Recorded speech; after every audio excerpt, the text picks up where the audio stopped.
Hi friends, എല്ലാവർക്കും പുതിയൊരു വീഡിയോയിലേക്ക് സ്വാഗതം.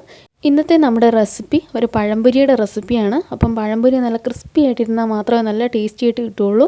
നല്ല ക്രിസ്പിയായി കിട്ടാൻ വേണ്ടി ഒരു സ്പെഷ്യൽ ചേരുവ ചേർത്തിട്ടാണ് നമ്മളിന്ന് തയ്യാറാക്കുന്നത്. അപ്പം നമുക്ക് എങ്ങനെയാണ് തയ്യാറാക്കുന്നതെന്ന് നോക്കാം. അതിന് വേണ്ടി ഒരു പാത്രത്തിലേക്ക് 1.5 കപ്പ് മൈദാമാവാണ് ഇട്ട് കൊടുക്കുന്നത്.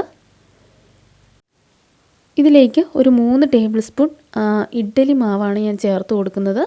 ഇഡ്ഡലിയോ ദോശയോ ഏതിൻ്റെ ആയാലും കുഴപ്പമില്ല. മൊത്തം ഞാനൊരു 3 ടേബിൾ സ്പൂണാണ് ചേർത്ത് കൊടുക്കുന്നത്. അപ്പോൾ നമ്മുടെ ഈ ചാനലിൽ കുറേ നല്ല നല്ല സ്നാക്ക് റെസിപ്പീസൊക്കെ ഉണ്ട്. താല്പര്യമുള്ളവർക്ക് അതൊന്ന് കണ്ടു നോക്കാം. ഇനി ഇതിലേക്ക് ഒരു 2 ടേബിൾ സ്പൂൺ പഞ്ചസാരയാണ് ചേർത്ത് കൊടുക്കുന്നത്. പഞ്ചസാര നമ്മൾ ചേർക്കുന്നത് നല്ല ക്രിസ്പി ആകാനും അതുപോലെ നല്ലൊരു ടേസ്റ്റും കിട്ടും. പിന്നെ ഇതിലേക്ക് ഒരു കളറിന് വേണ്ടി ഒരു 1/4 ടീസ്പൂണിൽ താഴെ മഞ്ഞൾപ്പൊടി ചേർത്ത് കൊടുക്കുന്നുണ്ട്.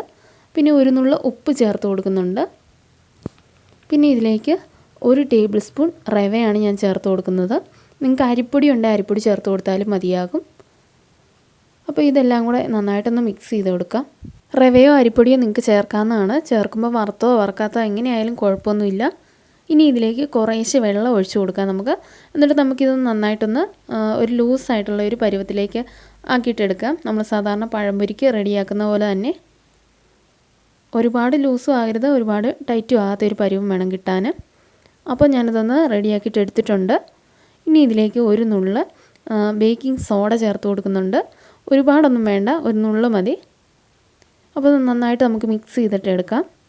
ഒരുപാട് ടൈറ്റായിട്ടുള്ള മാവായി പോയി കഴിഞ്ഞാൽ ഇത് ഒരുപാട് നമ്മളത് പഴംപൊരി കഴിക്കുമ്പോൾ അതിൻ്റെ ഒരു പുറം തൊലി ഒരുപാട് കട്ടിക്കാകുമ്പോൾ നമുക്ക് അതിനൊരു ടേസ്റ്റ് കിട്ടത്തില്ല.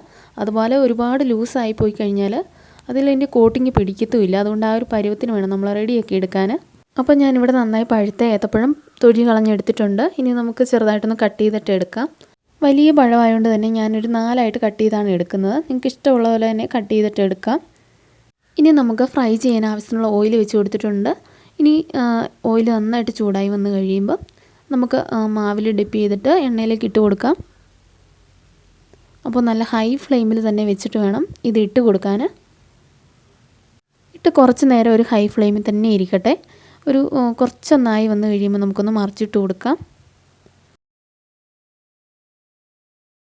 ഇനി നമുക്കൊരു മീഡിയം ഫ്ലെയിമിൽ വെച്ചിട്ട് ഒന്ന് ഫ്രൈ ചെയ്തിട്ട് എടുക്കാം. അപ്പോൾ ലോ ഫ്ലെയിമിൽ വെക്കരുത്, എണ്ണ കുടിക്കും.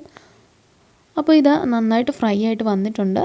ഈ ഒരു സമയത്ത് നമുക്ക് ഹൈ ഫ്ലെയിമിൽ തന്നെ ഫ്ലെയിം കൂട്ടി വെച്ചിട്ട് എണ്ണയിൽ നിന്ന് കോരിയെടുക്കാം.